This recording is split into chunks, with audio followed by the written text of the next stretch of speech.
The next symposium is my most challenging cases, and the first case is going to be presented by Dr. Kathiresan. Good afternoon. Good afternoon, everybody. Thanks for the ACS team for a wonderful meeting. My case is a LAD diagonal bifurcation case treated by a double crush technique. So this is a 44-year male.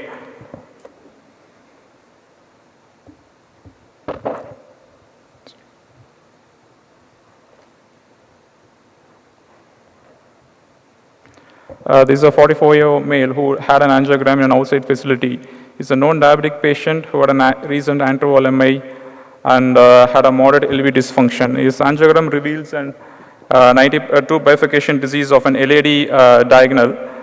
You can appreciate that LAD is a true bifurcation lesion, but there is always a debate about whether you have to treat it with a single stent technique or two stent technique in a lesion like this. So the options and the discussion is whether the side branch is large, diagonal is looks almost at least 2.5, and the ostial disease extends more than 5 to 10 millimeters. And the recommendation is debatable, but the thing is, when you have a large diagonal and when you have a disease which extends more than 5-10 millimeters and supplying a reasonable amount of a territory, then you have to decide at the outset whether you are going to with a two stent technique, and which is the two stent technique which is appropriate, whether it is a mini crush or DK crush. So all the randomized trials have shown that two stent technique is inferior to the provisional technique, mainly because the cases which have been included are not the routine cases which we see in the practice. So with all the limitations, there will be some cases where there will be a two stent strategy should be chosen. So those cases will be the larger side branches, disease extending beyond when you have a disease extending beyond the ostium, and when you have an awkward axis where you have to protect the side branch, you have to go with a two-step technique. So this was so I would like to highlight two studies, DK Crush 1 and DK Crush 2. So in DK Crush 1 was a study which showed that comparing DK crush and classical crush, DK crush was better. And DK crush 2 was the only study which showed that two stent technique is superior to the provisional one stent technique so far.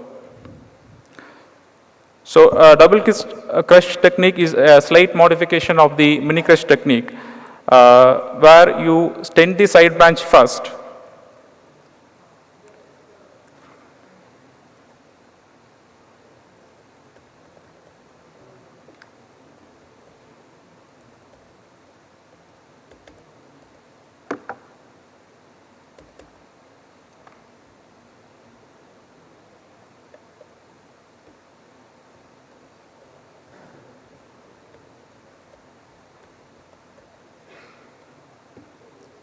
So I will go with the steps. I think it's not working.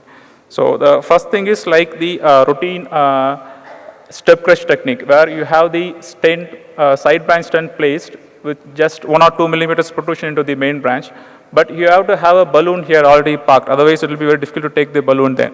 So you deploy the stent with micro protrusion, like the step crush approach, and once the stent is deployed, you crush the stent.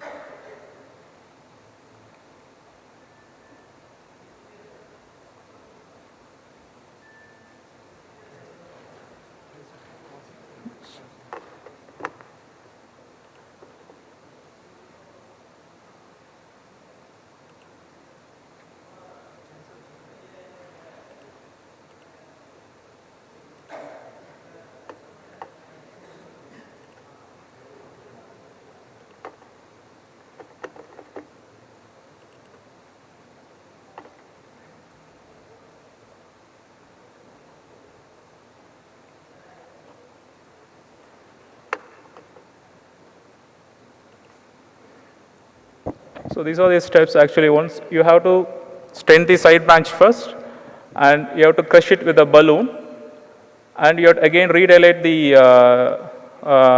stent studs at the opening by again recrossing through these studs, And the thing is, it has got a two kissing. See, you have a first kissing inflation without a stent in the main branch. So that is the one additional step here.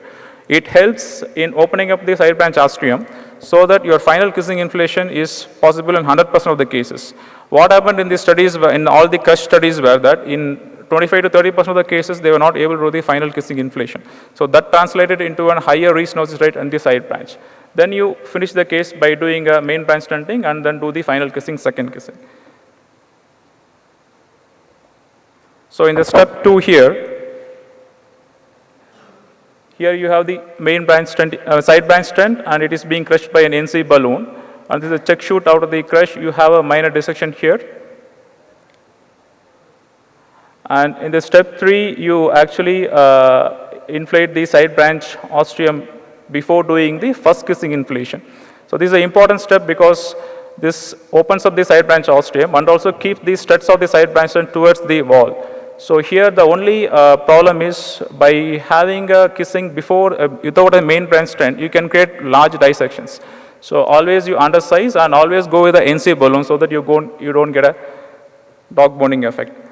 So after that, you push in the LAD main branch stent is implanted here with a 3.5, and this is the final kissing inflation. So this was the final result achieved.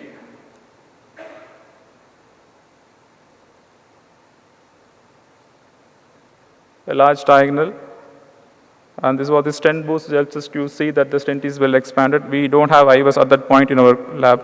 So this was the baseline and this was the final angiogram, and this patient did well clinically, but we wanted to do the routine check angiogram at 8 months, and you can see even now there is a mild late luminal loss at the side branch ostium, but otherwise patient was doing well.